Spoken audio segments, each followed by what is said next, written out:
ডাক্তারবাবু, আমার রিপোর্টে কোলেস্টেরল বেশি এসেছে। আমি কি এখন হার্টের রোগী হয়ে গেলাম? ভাত, ডিম, তেল সব বন্ধ করতে হবে? এই প্রশ্নটাই আমি সবচেয়ে বেশি শুনি।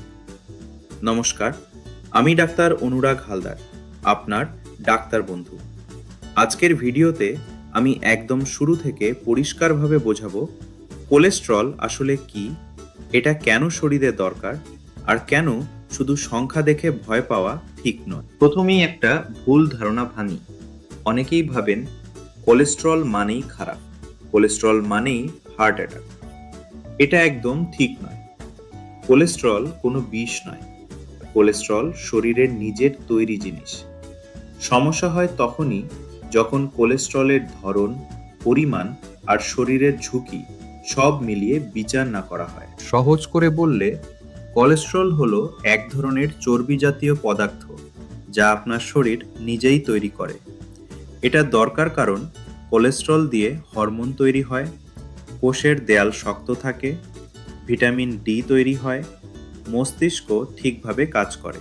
অর্থাৎ কোলেস্টেরল ছাড়া শরীর চলেই না।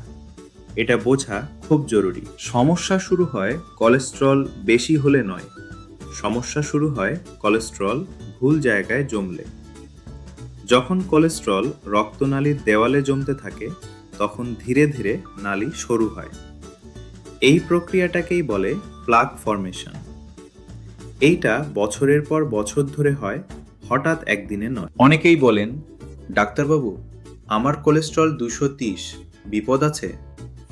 সোজা উত্তর, শুধু এই সংখ্যাটা দেখে কিছু বলা যায় না। কারণ কোলেস্টেরল একটাই জিনিস নয়, এর ভিতরে আছে এলডিএল, এইচডিএল, ট্রাইগ্লিসারাইড। এগুলোর ভারসাম্যই আসল কথা। এই জন্যই একটা রিপোর্ট দেখে নিজে নিজে সিদ্ধান্ত নেওয়া ঠিক নয়। এখানেই আরেকটা বড় ভুল ধারণা।